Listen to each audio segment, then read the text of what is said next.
तीसरी पीढ़ी के इंजीनियर योगेश इंजीनियर जो दिल्ली में नोएडा में सर्विस में है, वो अपने दादाजी के साथ वो उनकी प्रेरणा से ही इंजीनियर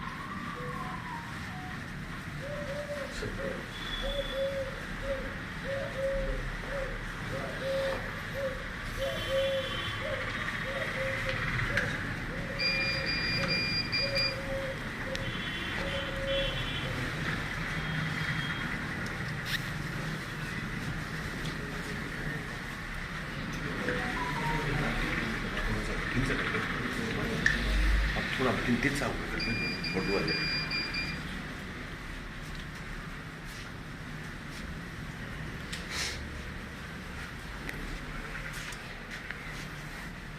धन्यवाद।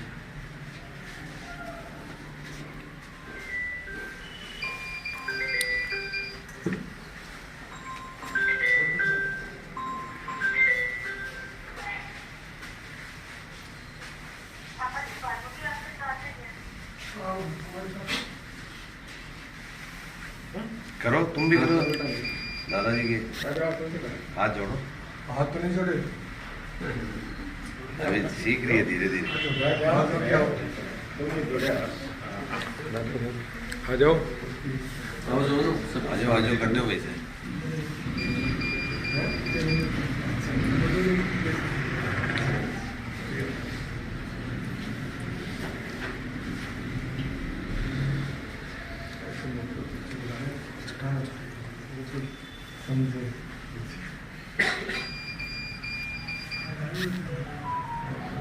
आई भीतर भी आई दूर देखते हैं।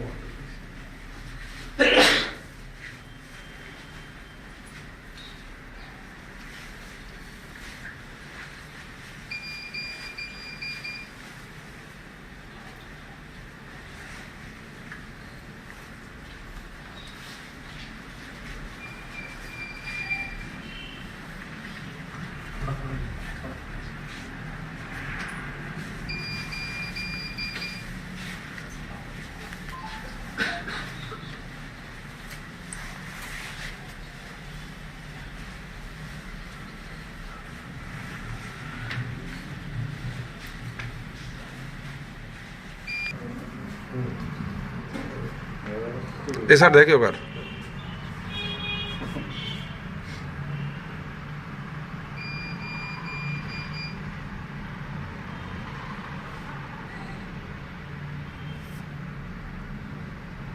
दादाजी बलराम जी तंवर को मैं श्रद्धासुमन अर्पित करता हूँ। यहाँ उपस्थित सभी समाज के प्रबुद्धजन और यहाँ अध्ययन कर रहे सभी स्टूडेंट्स, बलराम जी तंवर का नाम अपने आप में अपने समाज के अगर वरिष्ठ जनों में नाम लिया जाए तो पहली जो टीम थी जो सामाजिक जागृति यहाँ लाने की जिसने सोची, उनमें बलराम जी, भोलाराम जी, वेगराम जी, ये 5-7 लोग थे जिन्होंने सबने मिलकर सोचा कि निश्चित रूप से हमारा समाज जो पिछड़ा समाज है, दबा हुआ है, अशिक्षित है, उसको शिक्षित करें और उसको एक ऐसा मंच दें जहाँ सब लोग बैठ सकें, हमारे स्टूडेंट्स अध्ययन कर सकें। क्योंकि उस ज़माने में छात्रावास की आवश्यकता बहुत बड़ी आवश्यकता थी और उन्होंने इस संस्था को इन्होंने इतना भव्य रूप में इन्होंने खड़ा किया और हमेशा से ही समाज के प्रति इनका समर्पण रहा है। समाज के लोगों को शिक्षा के प्रति इन्होंने जागृत किया है, लोगों को व्यवसाय के प्रति, रोजगार के प्रति लोगों ने जागृत किया है और इस मौके पर मैं इनको श्रद्धांजलि देता हूँ। और अब सभी युवाओं को ये कहना चाहता हूँ, थोड़ी देर पहले मैं आपको कह रहा था कि इनको सच्ची श्रद्धांजलि तभी होगी जब आप यहाँ से ज़्यादा सफल होंगे, आप अपना जिस उद्देश्य के लिए आप यहाँ आए हैं उस उद्देश्य में आप कामयाब होंगे। इसलिए मैं कह रहा था कि यहाँ से ही आप तफरी मत करो, क्योंकि इन लोगों ने बहुत बड़ी सोच हमारे लिए रखी थी और वो सोच सफल तभी होगी और उनकी आत्मा को शांति भी तभी मिलेगी जब इस संस्था का सदुपयोग होगा और समाज के युवा आगे बढ़ेंगे, वो सरकारी नौकरियों में जाएंगे या बहुत बड़े रोजगार में जाएंगे, व्यापार करेंगे, तो निश्चित रूप से इनको हमारी ये सच्ची श्रद्धांजलि होगी। तो आपसे मैं उम्मीद करता हूँ कि आप अपना जो समय है वो ऐसे व्यतीत न करें, क्योंकि घर वालों ने बड़ी मेहनत से, बड़ी आशा से आप लोगों को यहाँ भेजा है। तो आप निश्चित रूप से, आप तो यहाँ ऐसे जैसे अभी कह रहे थे कि भाई 10 घंटे आप पढ़ोगे, नवल जी कह रहे थे 10 घंटे पढ़ोगे तो निश्चित रूप से आप सफल होगे, लेकिन आपके पास तो 24 घंटा यहाँ है, उसमें जो 6 घंटे सो के भी आपके पास 18 घंटा है, आप पढ़ सकते हो, कोई काम नहीं है, कोई दबाव नहीं है, किसी प्रकार की और कोई बात नहीं है।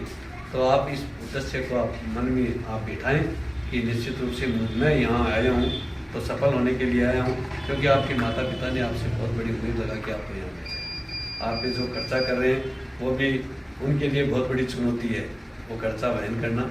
इसलिए आप अपने इस समय का सदुपयोग करें, और ये समय अगर आप ऐसे ही गंवा देंगे तो निश्चित रूप से आगे वाला समय भी आपका अच्छा नहीं होगा। इसलिए इस समय का सदुपयोग करें, इस समय में आप पढ़ें, सफलता प्राप्त करेंगे तो आपका जीवन आगे सफल होगा, समाज के लिए भी आप लोग कुछ कर पाएंगे। एक बार पुनः मैं इस समय हमारे दादाजी आदरणीय बलवराम जी तंवर को श्रद्धांजलि अर्पित करता हूँ। धन्यवाद। दूसरी पुण्यतिथि पर उनको श्रद्धा सुमन अर्पित करता हूँ, और आप सब लोग यहाँ पधारे हैं उनका धन्यवाद ज्ञापित करता हूँ। और इनने जो सामाजिक कार्य करे, या समाज से यही नहीं है कि सनी समाज के लिए ही करे, पूरे जो समाज आसपास रहता है और रहता है वो एक मिलके सारा समाज बनता है, सारी जातियाँ मिलके एक समाज बनता है, सबकी मदद करी, उनके लिए अपन इनके आजीवन ऋणी रहेंगे। और मेरा आप लोगों से यही कहना है कि जैसे अंबेडकर जी ने कहा कि शिक्षा वह शेरनी का दूध है, जो जितना पिएगा उतना ही दहाड़ेगा। तो मेरा तो आप बच्चे बैठे हैं, इनसे अनुरोध यही है कि शिक्षा मतलब आप इतनी ले लो कि आप कहीं बहस करो तो आपके पास तथ्यात्मक रिपोर्ट होनी चाहिए। आपको आज पता होना चाहिए कि जैसे मान लो पूछ ले कोई कि साहब मेरा 5 MLA है, 5 MP है, वो तथ्यात्मक नहीं हुआ, आपको आइडिया होना चाहिए पूरी तथ्यात्मक कि ये यहाँ से आदमी है, ये यहाँ से है, मेरा इतना है, इस जात का इतना है, ये पूरी तथ्यात्मक रिपोर्ट होगी तो आप किसी से बहस करने के लायक हो गए। और हवा में जब तक आप पढ़ोगे नहीं तब तक तथ्यात्मक रिपोर्ट निकाल नहीं पाओगे। आज की एजुकेशन की स्थिति ये है कि आज जो तथ्यात्मक रिपोर्ट है, झुंझुनू जिले में 22% लोग, 22% घरों में सरकारी नौकरियों में हैं, उनमें अपने समाज के मुश्किल से 2 या 3% लोग हैं। 22% होने चाहिए, जिसमें से अपन सिर्फ 2 या 3% पे कर रहे हैं, यानी कि आपको पढ़ाई बहुत करनी है। और पढ़ाई का एक मूल मंत्र है, आप कुर्सी पे 10 घंटे बैठोगे, फिर ऐसा कोई एग्जाम नहीं है कि आप पास नहीं कर पाओगे उसको, कोई भी एग्जाम ऐसा नहीं है। एक यादव जी IAS है, वो कह रहा आप तो मेरे को एग्जाम बता दो कि कौन सी एग्जाम है, कब है, और किताबें बता दो कि ये किताबें हैं, फिर सिलेक्शन ये हो तो मैं बताता हूँ। तो आप 10 घंटे सिटिंग देना सीखो, और मोबाइल को प्लीज कम से कम इस मोबाइल को छोड़ो। अगर मोबाइल है तो मोबाइल से काम इतना ही लो, करो या सुनो। और मेरे को यूँ लगता है हम उस युग में भी रहे जिसमें मोबाइल नहीं चलते थे, यानी 2000 से पहले मोबाइल का कोई क्रेज नहीं था, तब भी आदमी आराम से रहता था। अब क्या करता है, वो रील देखता है, रील देखते देखते उसको 6-8 घंटे का पता भी नहीं चलता, पूरी रात निकाल देता है, फिर वो दिन में सो जाता है। इसलिए इस मोबाइल से सबसे अच्छा पीछा छुड़ाओ और सिटिंग दे के बैठो। फिर ऐसा कोई एग्जाम नहीं है कि आप पास नहीं कर पाओगे, और अगर नहीं कर पाओ तो हमको बताना कि हम साहब में 10 घंटे बैठा फिर पास नहीं हो पाए। तो इसलिए सिटिंग पढ़ाई के लिए बहुत जरूरी है, मेरा तो यही कहना है। और आप एक बात सोचो, ऐसा कोई पिता नहीं होगा जो पैसे के लिए बच्चे को ना कर देता है कि आज मेरे पास पैसा नहीं है, तेरे को पढ़ना नहीं है, नहीं होता। ऐसी कोई माँ नहीं है कि आज मेरी तबीयत खराब है, मैं खाना नहीं बना सकती। जब माँ बाप आप लोगों के लिए इतना त्याग कर सकते हैं, तो आपको उनकी अपेक्षा के अनुसार मेहनत करनी है। और आप CU टॉप, आप ऊपर से ऊपर देखो, ऐसा नहीं मेरे को चपरासी बनना है, आपकी नहीं, मेरे को तो जाके कलेक्टर बनना है। अब जब वहां की तैयारी करोगे तो नीचे वाली ऐसी कोई एग्जाम नहीं, आप कहीं ना कहीं सिलेक्शन नहीं होगा। तो मेरा हमेशा यही कहना है कि आप ऊपर देखो, नीचे कतई मत देखो, नीचे वाली सर्विस को देखो ही मत कि साहब मेरे को तो ये करनी ही नहीं है, मेरे को तो जाके ऊपर वाली पे बैठना है। और आप प्रण ले लो मेरा वादा है कि आप वहाँ जरूर बैठो। 2 बार इस संस्था के अध्यक्ष रहे।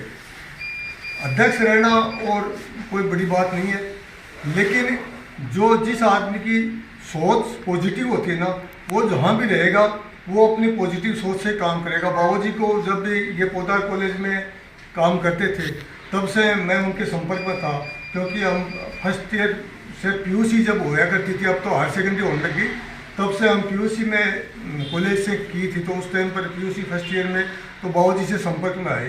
तो इनका जो सोच थी ना वो एक अलग ही टाइप की थी। मतलब ऐसे और भी थे कर्मचारी तो, लेकिन इनकी जो सोच थी ना कि भाई एज ए गार्जियन, जैसे राजस्थान में एज ए गार्जियन वो हर बच्चों को ट्रीट करते थे।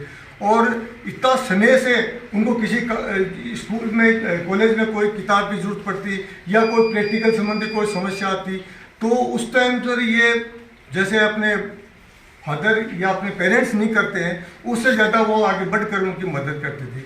जब इन्होंने वहाँ से रिटायर हुए तो समाज संस्था से जुड़े, तो वो संस्था में भी संस्था को अपने एज ए घर की तरह उन्होंने ट्रीट किया कि कोई जैसे कोई नाराज हो जाता है तो उसको यही कहा कि भाई संस्था से अपने को एक बार जुड़े हैं ना, तो संस्था से अपने को किसी भी कंडीशन में कट नहीं करना है। यहाँ अपने को मतभेद हो सकते हैं, मनभेद नहीं रखनी है अपने को, तो संस्था से अपने को जुड़ाव रखना। तो वो ज़्यादा से ज़्यादा संस्था से जोड़ने का काम करे। समाज में भी इन्होंने यही संदेश दिया, किसी का कोई दुख पड़ जाता है, कोई और होता है, तो वो जरूर उनकी मदद के लिए उनको ये हमेशा ये रहता कि भाई मैं कैसे उनकी मदद करूँ।